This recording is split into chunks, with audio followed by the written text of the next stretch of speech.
So first things first, let's talk about the Vanderbilt game. Alabama wins this game by a score of 103-87.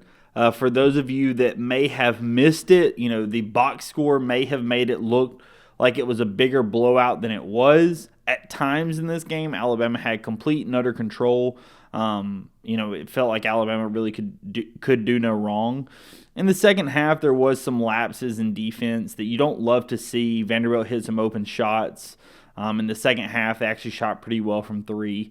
And that led to the score actually getting down to single digits at one point, and then Alabama opening it back up to the score that we finished at. Mark Sears hits a bunch of free throws at the very end of the game, and they kind of just salt the game away. Oddly enough, Mark Byington actually takes a timeout with about 30 seconds left, causes Nate to drop a play for a home run shot for a wide open dunk, and just kind of, to kind of finally salt the game away and Alabama to win by the score that they win by. This game honestly went about as I expected. I thought that Alabama's pace of play was going to be the difference. I thought that Alabama was going to have enough offense, and I thought that in general they were going to be more careful with the basketball and not turn it over as much, and that seemed to come to play. Alabama has 11 turnovers in this game. Vanderbilt has 10. Those numbers, due to the fact that you had 82 possessions in this game, you're not super upset with that, right? We talk about Alabama's turnover numbers are always going to be a little inflated from what some other teams are. If you can keep it under 10 to 12 turnovers, you're doing okay just due to the quantity of possessions that Alabama has. And even the turnovers that happened, there were not a ton of live ball turnovers. A couple of the turnovers that happened, there actually were 3 charges called, which you don't see called super often, especially with the rule change, which Nate mentioned. There were a couple of other moments, and actually one of the turnovers led to one of the more impressive plays of the day that saw Aiden Holloway get his second block of his career. First block at Alabama in a 3-on-1 scenario. It was kind of a odd scenario, kind of the last scenario you thought you would see Aiden Holloway get a block. But turnover leads to a 3-on-1. Aiden is the one and somehow, comes down with the block, just stellar defense. And, we'll kind of start with Aiden. Aiden played just an absolutely incredible game. The bench, by and large, was the difference in this game, right? We talk about Alabama's depth, and that, had to be used again. In the last episode, I mentioned that I thought Darion Reed might play in this game. Nate had mentioned in Hey Coach that, worst case scenario, Darion would be playing on Saturday, and it looks like that is what's going to end up happening. Darion did not play in this Vanderbilt game, so we will look to see him in the LSU game in some sort of limited capacity. We'll talk about that when we're breaking down the LSU game. But Darion doesn't play, so we're down to the 9 scholarship players again. And, part of the big difference in this game was Alabama's bench was just incredible, right? We had really, really good minutes out of Aiden Holloway, out of Muhammad Diabate. Chris Youngblood hit a couple of threes. Aiden Sherrill, honestly, didn't do a ton from a scoring perspective, didn't score. Was the only guy on the team that didn't score, but, had 5 rebounds as well as 2 offensive. Had a couple of assists and, played pretty well in his minutes. I was really happy with what I saw out of him, but when you look at the bench and who really contributed, there was none bigger than Aiden and Muhammad Diabate. In the first half, Aiden literally could not miss. There were a lot of comments made where I've spoken about it, and Nate has spoken about how with Aiden Holloway, he opened him up to take a few more floaters in the lane and a few things, around the rim. Not just your traditional layups that you kind of think of when you think of an Alabama offense, just because of how efficient Aiden has been.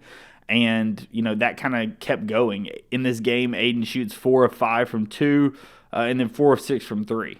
And, in the first half, he doesn't miss a shot, has 16 points, and really was kind of a huge piece of how Alabama was able to do what they wanted to do. He does a really, really good job of pushing the pace. He does a really good job of, getting assists. In this game, he actually only had the 1 assist, but he does a great job not turning the ball over and, just does a really good job of taking what the defense gives him. And I thought that he did a great job of that in this game. And just hitting, like I said, hitting open shots, getting to the lane. taking the floaters, taking the layups when he has them, and just not trying to force the envelope, not trying to do too much with the basketball. I thought that he was really, really good in that sense. Then your other benchmate, you have Mohamed Diabate, and I know a ton of people are going to talk about him, but just because of the game that he had, right? Modi has a double-double. He plays 23 minutes, 22 and 10, 2 offensive rebounds, had 2 blocks, had a steal, a very vintage Mohamed Diabate game. Another hard hat won by Modi, not super surprising at all. If he plays enough minutes in most games, he's going to win that hard hat award. But the thing that really kind of impressed you the most about Mohamed Diabate in this one was actually his offense. Mo D ends up going 8 for 9 from 2, 6 of 9 from the free throw line. So honestly, not terrible from the free throw line. You'd like to see maybe 1 or 2 more of those made, but not terrible.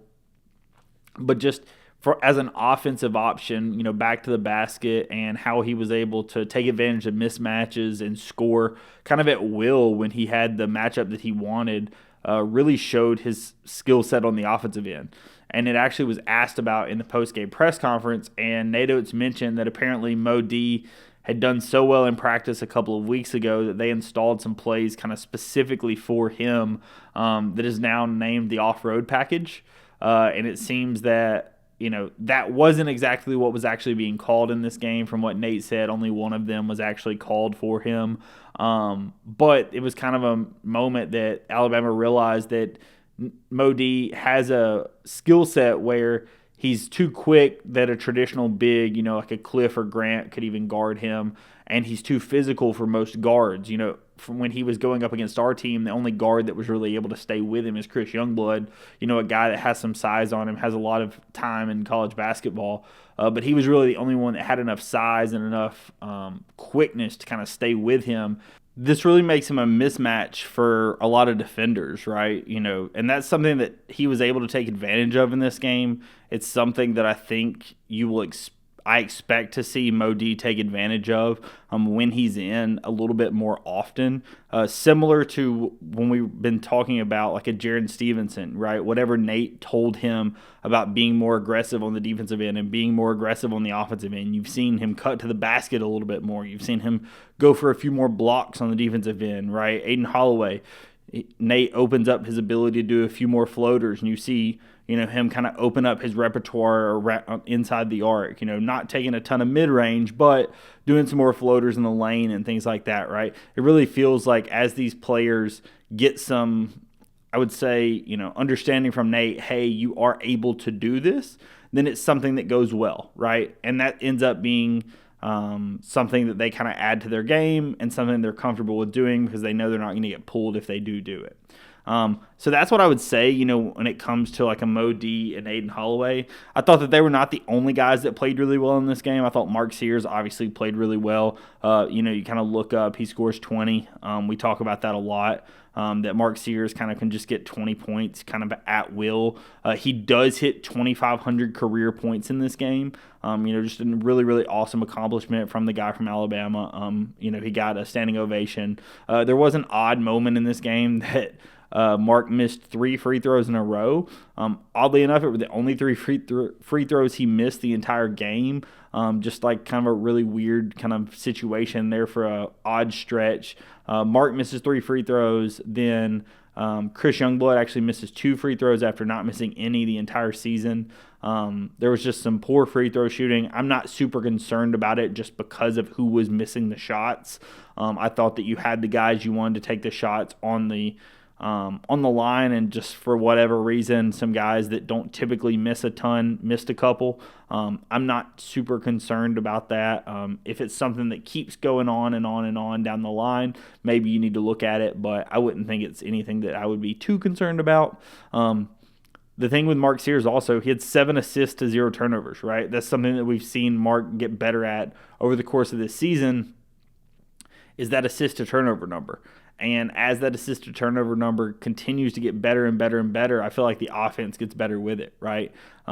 As he understands how to attack the offense how to attack the defense and how people are going to be closing out on him and how he can use that to his advantage, I think it makes the team better, and I think it makes him better as well, right? So I think that's something that we expect to see kind of here moving forward. I thought another guy that really played a great game was Jaron Stevenson, right? We talked about him. Jaron played a really good game. He was cutting to the basket. He ends up with 7 rebounds. He does go 1 of 2 from 3. I thought his 3 that he missed was actually a great 3-point shot. I really thought it was going in. He really feels like he's getting better in his role and understanding like cutting to the basket and stuff like that, right? He's not just feet in the sand, ready to be a set 3-point shooter. And I think that now that he understands the role that he can play, whether it be from a rebounding standpoint, whether it be from a physicality standpoint due to his height and size, I think that he's become a better player because of it, right? He's also making a few more threes. I'm not saying he's an elite 3-point shooter or anything, but he's making enough threes that, it's back to the point where you're playing him also due to that shooting ability, not just, where he's standing there, he takes 4 threes, and that's the only shots he takes the entire day. If you look at his line, he goes 3 of 4 from inside the arc, 1 of 2 from outside. Right, so you're completely okay with that. He finishes with 10 points and 7 rebounds. You get that every day out of somebody, then you're really happy. The only other one I would note is like Cliff Amore. I thought Cliff played an okay game. Not his best game, but he did have 4 blocks. Cliff did have a little bit of an issue where he got fouled, or I guess technically he committed the foul and got elbowed kind of in the sternum. Nate was checking up on him. He did leave this game for a little bit, did come back. I don't suspect it's going to be anything major due to the fact that he did return in this game, but that's just something to note from an injury standpoint, something that kind of happened. I thought that for Vandy's credit, I thought that they played fairly well. It's like they didn't turn over and roll over and just let Alabama beat them. They were, like I said, Alabama was up by 17 at the half in this game. Vandy ends up actually winning the second half by 1 point. But there were moments in this game where Vandy was really throwing counter punches and was hitting open threes, partially due to Alabama's lack of closeouts and some poor issues on defense from Alabama's standpoint. But Vanderbilt was taking what Alabama gave them and was making the most of it, right? This is a Vanderbilt team that I fully expect to win some more big games. I know they just beat Tennessee, but I think that this team is good enough to win some games in the NCAA tournament, is good enough to beat some teams in the SEC that maybe you wouldn't suspect. They absolutely are a good enough team. I thought that in general, they kind of showed that Alabama had to play at that potential and play at what we were capable of if you wanted to win this game, right? If Alabama had not played at their potential and had not played at the level that they were capable of, I think that Vanderbilt very much could have won this game. I thought that Alabama had to take a step up on defense and on offense at certain moments in this game due to Vanderbilt coming back, and really credit to them, right? I think Mark Byington has done a really good job with Vanderbilt, and like I said, I do expect them to win some games that you may not expect moving forward.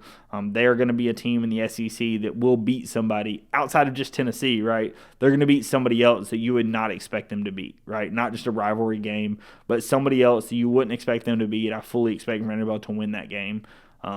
So it's going to happen, right? They're going to be a tough out in the SEC tournament. They're going to be a tough out in the NCAA tournament. And I think just in general, it's a pretty good team that can do a lot of things. So that's what I have to say about Vanderbilt. Like I said, Alabama does win this game. Alabama does pretty well in this game. Like I said, there were a few moments where it felt like Vanderbilt was coming back. Tyler Nickel hits 5 threes in the second half. Vanderbilt does, some damage in the second half, but Alabama's able to kind of keep them at arm's length the whole time. Like I said, Vanderbilt does cut it to 8, and then it really feels like Alabama, puts their foot on the gas, also steps up from a defensive standpoint a little bit, and Alabama comes back, wins the game by 16 due to some good free throw shooting, and just kind of salts the game away. So that's what I have to say about that game. Like I said, really great game. Was great to see.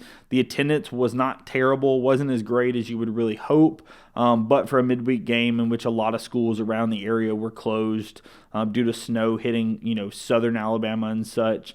There was no snow in Tuscaloosa, no ice, but it was cold enough that it wasn't super unexpected that the crowd was a little worse than we had previously anticipated. I do expect there to be a really, really good turnout for this LSU game upcoming, and we'll talk about that next.